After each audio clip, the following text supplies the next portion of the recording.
Para hadirin sidang jamaah Jumat yang mulia, yang pertama mari sama-sama kita memuji Allah Subhanahu wa taala, yang mana Allah selalu melimpahkan rahmat dan karunia-Nya kepada kita bersama, sehingga dapat kita penuhi panggilan Allah dalam rangka melaksanakan salat Jumat.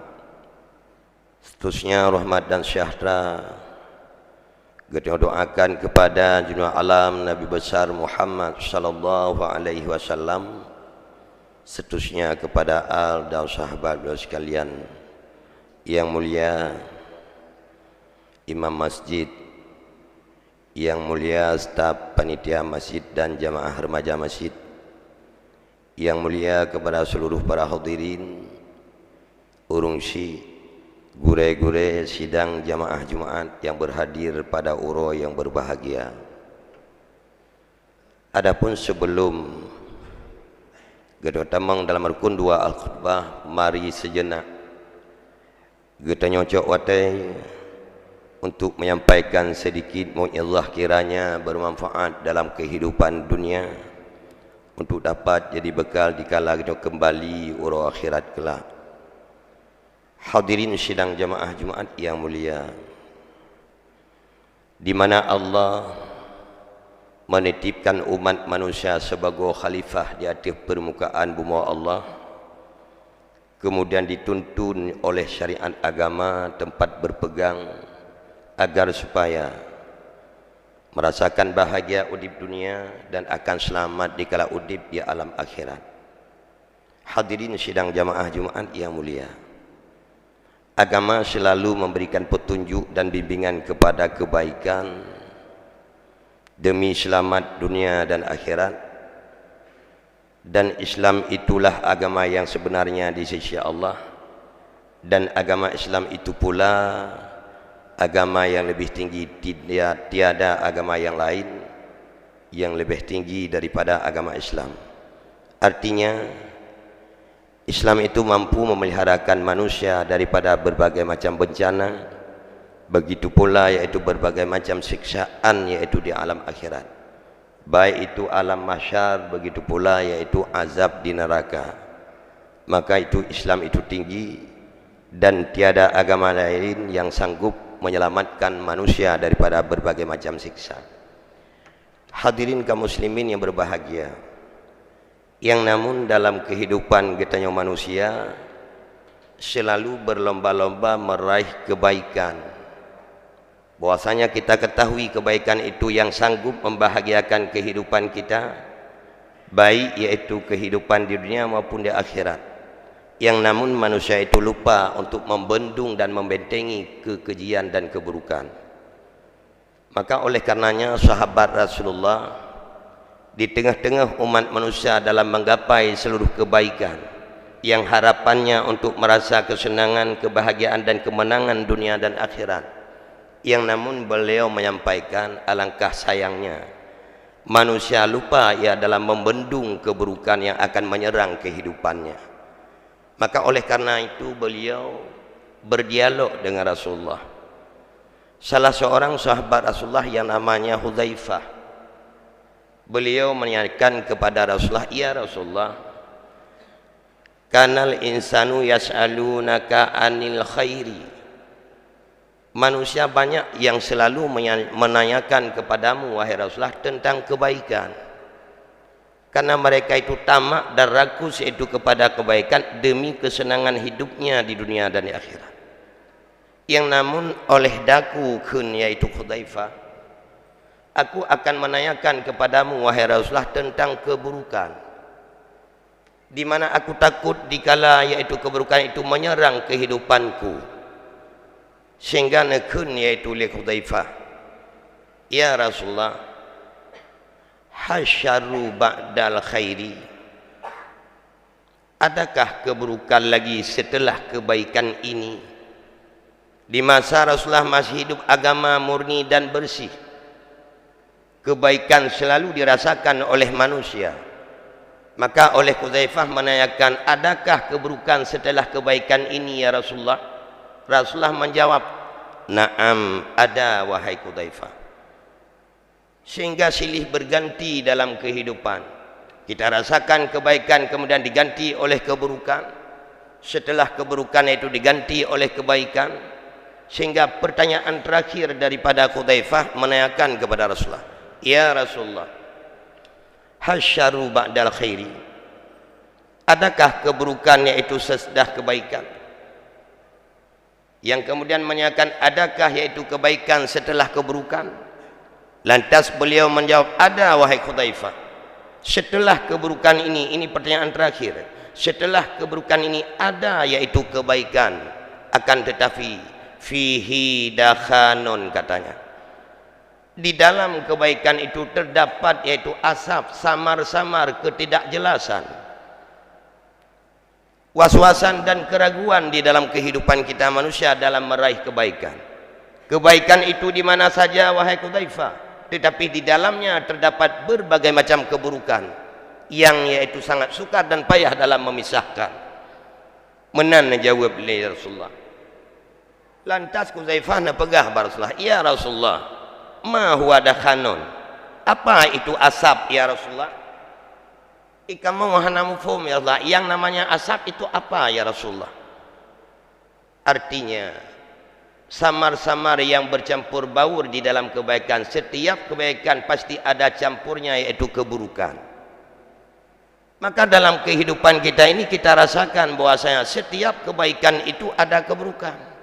Umpamanya di dalam hal kita yaitu berbisnis, mencari rezeki dan mencari nafkah.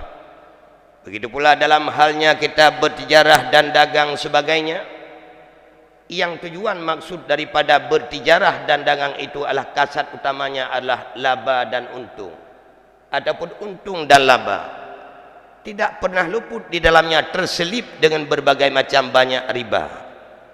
Itu percampuran berupa dakhanun bagi Rasulullah di dalam beribadat kepada Allah Subhanahu wa taala.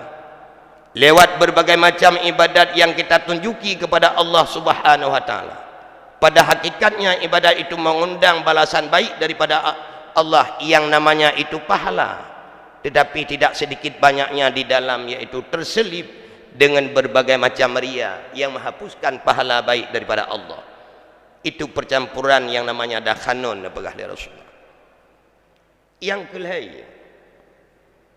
manusia banyak selalu yaitu dalam arti wa ta'awanu alal birri, selalu berbuat baik, saling tolong menolong yang namanya bantuan berbagai macam, yang namun di dalamnya nepegah li Rasulullah tidak sedikit banyaknya di dalam satu bantuan terdapat yaitu biaya tak terduga lebih besar daripada yaitu pokok bantuan yang kita sajikan.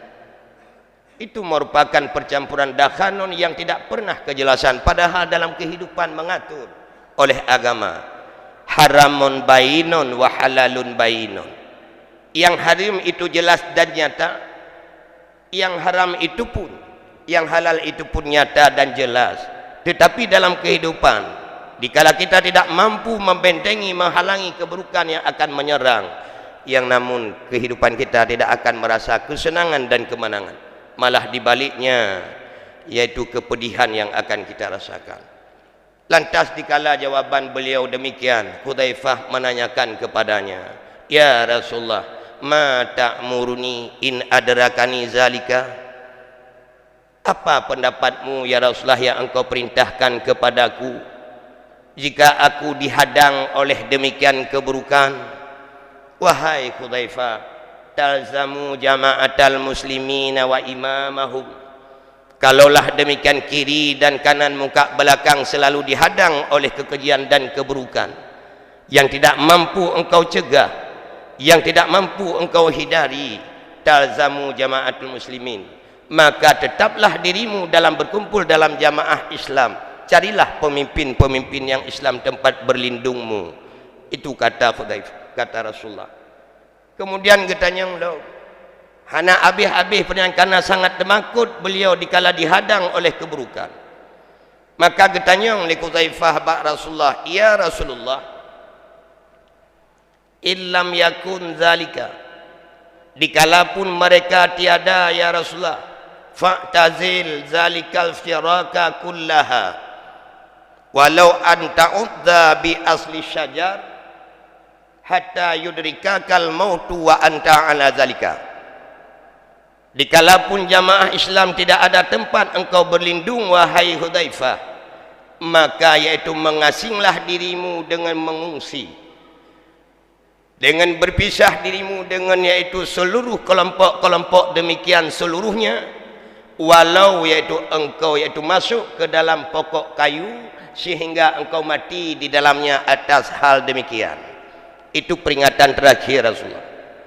Menyo-uronyo udip ketanyo tanging unun mandum yang teraskan keburukan yang tidak akan selamat, maka geyo mengungsi, geyo minta jamaah-jamaah Islam itanyo manteng uronyo han payah lup lang pede kaya han payah lup lampung han payah lup tahu majlis taklim manteng ada milih zikir manteng lu.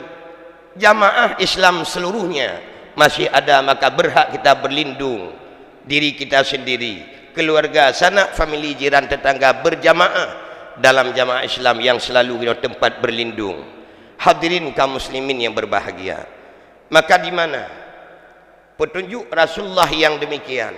Akhir sekali di kalahana tanyo tamang lam pedekaya hingga kita selamat, yang penting iman selamat walau hidup menderita katanya.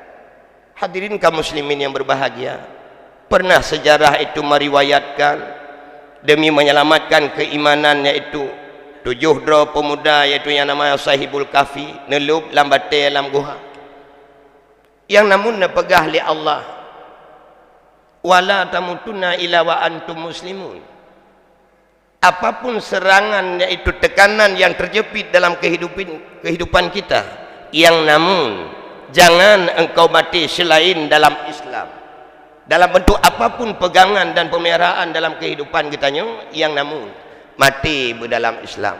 Sekalipun jamaah itu sedikit, yang namun berpegang kepada Allah, Allah akan menurunkan keselamatan dan perlindungan. Contoh dalam sebuah riwayat, Raja Jalut, raja kafir, kehidupan umat Islam sangat terjepit basahnya, jamaah kira-kira lebih kurang 70 draw, sehingga udip gelisah dan menderita. Nekun dalam satunya, ya Rasulullah, ya Nabi Allah, tolong doakan agar Allah mengirim seorang pahlawan untuk melawan Raja Jalut, sehingga nekirim dia Allah netunjuki yaitu sido Raja pahlawan Talut, yang namun dalam jamaah 70 draw kurang berkenaan, kurang cocok, sehingga terbitlah sebahagian umat Islam menuju bantu Raja Kafir karena han sinkron, han sepadan dengan pahlawan yang namanya Talut. Tinggal jamaah Islam 12 draw. Semakin terjepit, semakin gelisah, semakin susah, yang namun kehidupan umat Islam hana merasa senang dan hana tenang. Terbit narid dalam satu jamaah, wahai sahabatku sekalian, jangan kita bergundah bersusah hati, di mana Allah menyampaikan kam min fi'atin qalilatin ghalabat fi'atan katsiratan biiznillah. Betapa banyak jamaah sedikit yang sanggup melawan, yaitu mengalahkan jamaah yang terbanyak biiznillah, dengan izin Allah. Mari kita berpegang kepada perintah Allah, memohon kepada bantuan kepada Allah agar kita selamat. Bak watenyan iik semangat 12 draw, iik semangat 12 draw yaitu jamaah Islam. Di tengah-tengah jamaah 12 nah watenyan yaitu di masih mantang muda beliau Nabiullah Daud, sehingga beliau nepulang hak di Allah Ta'ala kekuatan pada dirinya. Beliau nejak berjalan, ya Daud, inarit lian bate bak jalan, ya Daud, khudni fa inni hajaru Musa. Necok lun wahai Daud, lunyo bate Nabiullah Musa, jadikan senjata untukmu untuk melawan Raja Jalut. Gecok bate ke pasolam ki, gejak lom ji musuh bate, ya Daud, khudni fa inni hajaru Harun, sesungguhnya aku ini adalah batai daripada Nabi Allah Harun. Cok senjata untuk kata. Yang kelih, wahai Daud, kunni fa inni hajaruka, necok lunyo adalah batai yang disediakan oleh Allah untukmu, untuk engkau jadikan sebagai senjata untuk melawan Raja Jalut. sehingga gecok batenyan ke pesawat hingga jadi satu. Jeut ke sini iaitu granat yang tujuannya untuk menyerang Raja Jalut. Watenyan Nabi Allah Daud gedeng iaitu bak sago. Li jamaah dimohon ba Allah, ya Allah, tunjukilah seorang pahlawan di tengah-tengah kehidupan kami ya wahai ya Allah. Watenyan firman Allah kepada Nabi watenyan, geyu diuji coba dengan geyu curahkan itu menyuk atih ulai menyojideng menyuk nyan bat tengah ulai, itulah pahlawan. Bandung uji 12 draw. Terakhir sekali Nabi Allah Daud ideng menyuk bat tengah ulai berkeputusan, itulah beliau seorang pahlawan. Nebedah Nabi Allah Daud nedang babinih laut neseranglah pangkalan iaitu Raja Jalut sehingga hancur meledak, meraihlah kemenangan oleh jamaah yang sungguh sedikit. Hadirin kaum muslimin yang berbahagia, dikala pun kita nyung udip baurnya terdesak dan terjepit dalam kehidupan beragama, yang namun berpegang eratlah kepada agama Tuhan. Agama itu inad dina indallahil Islam, agama itu yang benar dan sah di sisi Allah, yang tidak agama lain yang sanggup menyelamatkan pemeluknya daripada berbagai macam ancaman, baik ancaman dunia maupun siksaan di alam akhirat. Sanggup memeliharakan manusia semenjak alam garah-garah sakratul maut, dalam alam burzah, alam kubur, ura bangkit masyar, sehingga Nabi yaitu mudah tempuh di titik siratan mustaqim menuju kepada syurga Jannatul Naim. Amin ya rabbal alamin. Sama-sama kita tambang dalam rukun 2 al-khutbah.